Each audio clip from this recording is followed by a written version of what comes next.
Bonjour.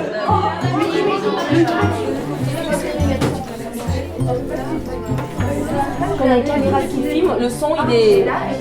D'accord, voilà. Donc il faut vraiment chuchoter. Toi, tu vas tenir de l'autre côté aussi. Alors, passez ça déjà. J'ai commencé assez jeune, j'ai toujours su que je voulais être professeure. Mais rapidement, au bout de 6 ans quand même, je sentais qu'il y avait... Enfin, je m'ennuyais un peu. Et là, j'ai découvert, voilà, un monde. Parce qu'en fait, il y avait beaucoup d'innovations pédagogiques qui se faisaient. On m'avait jamais parlé de pédagogie un peu alternative, innovante. Pendant 2-3 ans, j'ai lu beaucoup de bouquins sur la pédagogie. Alors ça n'a pas été évident, j'étais assez déstabilisée les 2 premières années parce que c'est tellement une somme de connaissances, un changement énorme dans ma vie que mettre en place ça, on a envie de faire tout en même temps, d'essayer des pédagogies de coopération. Et en fait, c'est impossible à faire en même temps, donc ça a pris un peu de temps. On a créé des classes coopératives dans mon collège, il y a des collègues qui m'ont suivi aussi. Tout ça est rendu possible en fait par l'action collective en fait, c'est ça, donc voilà, toi tu as eu une envie, une impulsion au départ. Alors, j'ai l'impression qu'au départ ça part quand même un peu d'une volonté personnelle. Mais ça change toute la dynamique en fait, C'est entre la posture. le rapport entre les élèves et les professeurs. On n'est pas tous au même degré dans le renouvellement pédagogique parce que ça se fait lentement, on ne peut pas tout changer d'un coup, c'est déstabilisant quand même. C'est pour Antigone, c'est Antigone. Ça c'est Ismène. Ça c'est Aimon. Et ça c'est Créon. Et après c'est du décor. Allez, aujourd'hui c'est la séance de répétition. Ça veut dire que c'est aujourd'hui que vous allez comprendre comment marche l'ombre, la lumière en fait, et vous allez voir que c'est pas évident. Si on s'approche de la source lumineuse, si on s'éloigne, ça ne va pas faire le même effet sur la toile. Donc comme vous êtes 5 groupes, on va passer un quart d'heure par groupe. Les autres sont le public.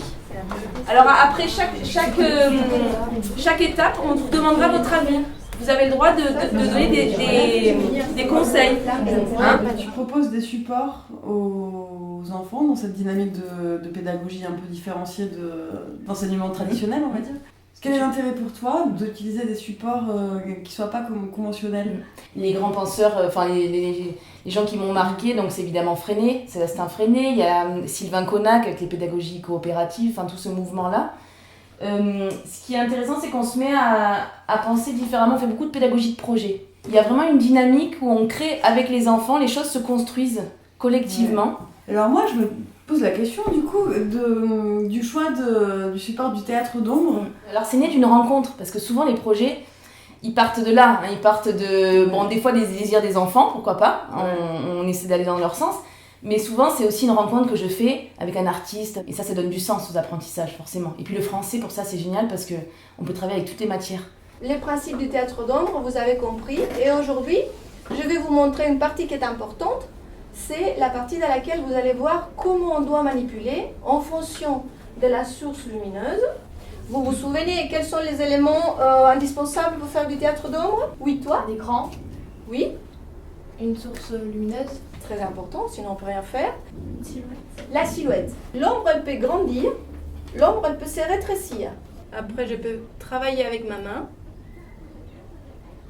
Je peux la mettre en scène. Les nuages est énorme. Et le soleil, là, il est devenu tout petit. Là, voilà. Là, on voit l'orange, là. Vous voyez l'orange ? Oui. Là, c'est pas rouge. Il y a rouge, orange, bleu, noir. Et on voit l'orange qui s'est créé avec la 3e source de lumière. Vous voulez faire avec la couleur ?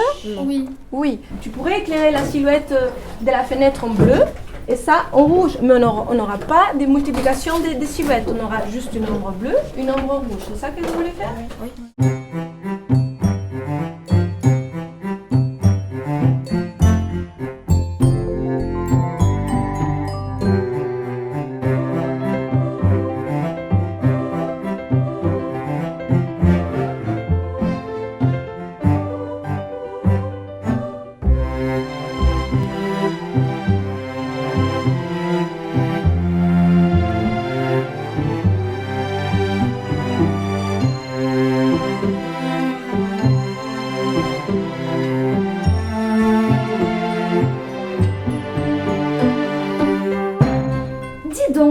Ne ferais-tu point courir le bruit que j'ai chez moi de l'argent caché? Vous avez de l'argent caché? Mais non, coquin, je ne dis pas cela.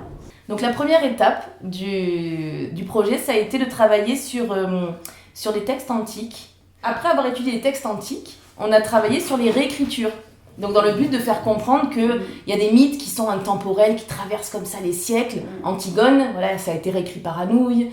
L'Olulaire, la marmite drôle, hein, voilà, ça donnait l'avare. Enfin, donc les enfants comprennent qu'il y a des thèmes comme ça qui traversent les âges. Ils ont choisi des extraits. Et là, ce qui est intéressant, c'est qu'ils se sont mis dans le texte pour fabriquer leurs marionnettes en théâtre d'ombre. Donc du coup, on va chercher dans le texte les indices, on va interpréter. Donc c'est le travail qu'on demande de faire en compétences de français. Donc on travaille les compétences de français qu'on nous demande de travailler dans les programmes, mais de manière beaucoup plus ludique. Que oui, la motivation est plus grande puisqu'ils vont devoir jouer après. L'enfant timide, il sait très bien que le public va regarder la marionnette. Donc il va oser dire du texte, faire des choses, parce qu'il sait que c'est la marionnette plus qu'on va regarder. Donc le théâtre d'ombre, c'est encore mieux parce qu'ils sont cachés. Elles ont profité des sources qu'il y a au maximum. Elles m'ont demandé de diviser les deux lumières pour avoir deux faisceaux, un bleu, un rouge, plus les blonds. Donc à l'intérieur de l'écran, on crée une composition qui est très riche. Donc quand il parle à part, vous retournez la silhouette, et tu fais le bruit, tu vois, un petit même, ou comme ça, tu fais comme ça avec ta main, comme ça on comprend qu'il parle à part. Au pire, la lune, on l'attache. On va l'attacher. T'as Michael, t'as Mehdi, Nicolas, ils font Martine et je sais pas quoi. Attends, mais on voit rien. Mais tu sais quoi cette feuille? Et Michael, toi tu tiens tout. Tu tiens ça et tu fais barbouiller. Dès que je veux pas que tu bouges un peu, tu fais. Et toi aussi, Mehdi, dès qu'il y a Yanis, il part, tu bouges un peu, c'est pour faire genre. Combien de sources lumineuses vous voulez travailler? La bleue ici, la rouge là-bas. Ça fait stresser. Là, les enfants, il n'y a plus de compétition. Ils sont en coopération tout le temps. Parfois, ce sont les enfants les plus difficiles à gérer dans les classes, les plus réfractaires en fait aux apprentissages, qui, dans les moments de projet comme ça, dans les pédagogies de projet un peu différentes où il y a de la création, se révèlent les plus étonnants. Et les plus, même en les responsabilisant, ils sont même des fois moteurs de groupes entiers. Tu n'as point de pitié de ta femme qui t'aime tant? Non, je suis inflexible. Tu m'as offensé, je suis vindicative. Comme tous les diables, c'est-à-dire bien fort. Je suis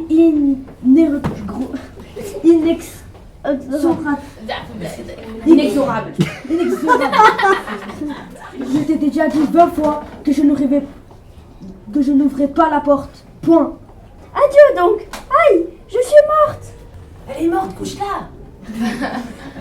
Le barbouillé, il se retourne, il sort de la maison, et pendant ce temps, voilà, ça va faire un effet. Très bien parce que tu rentres en cours aussi. Voilà, ces personnages vont vous jouer l'histoire d'Antigone. Elle pense qu'elle va être Antigone tout à l'heure, qu'elle va surgir soudain de la maigre jeune fille noiraude et renfermée du monde seule en face de Créon, son oncle qui est le roi. C'est bon. Évitez de vous mettre en plein milieu parce que vous êtes dans la source. Le jeune homme avec qui parle la blonde, la belle, l'heureuse Ismène, c'est Aimon, le fils de Créon. Hélas, mon pauvre argent, mon cher ami, ma joie. Oh mais franchement, fais-le tomber, vas-y, refais ça, il se prend les pieds et il tombe. Mon pauvre argent, Victoria est là. mon pauvre argent, mon cher ami, on m'a privé de toi. Et puisque tu m'es enlevé, j'ai perdu mon support, ma consolation, ma joie. Voilà, c'est très bien.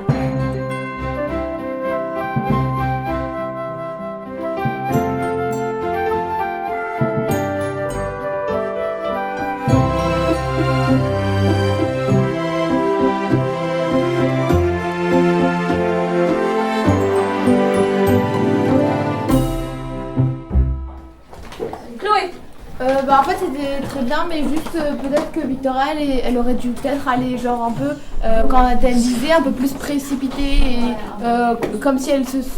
Donc travailler la voix déjà. Le texte, parce qu'elle sait ça, elle lisait un peu. On va le travailler, d'accord? Ça c'est sûr. Les personnages, ils n'étaient pas très grands. Ah, alors ça, ce que tu veux dire, c'est qu'elles n'ont pas assez joué sur l'agrandissement. Effectivement, ça c'est quelque chose à travailler, les filles. Prenez le temps de faire les choses, ok? On le verra partir avec le coffre. Non, je t'en dis que je n'en veux rien faire et que c'est à moi de parler et d'être le maître. Et je te dis, moi, que je ne suis point mariée avec toi pour souffrir de tes fruits d'aine. Un traître qui me mange de tout ce que j'ai. Tu as menti, j'en bois une partie. Prends la bouteille. Tu m'as ôté jusqu'au lit que j'avais. Et par exemple, voilà, c'est à vous un petit peu après de faire vivre la scène. Les garçons, effectivement, la personne qui parle, éloignez-la pour qu'elle grandisse, pour qu'on comprenne que c'est elle qui parle. Tu renverses la table.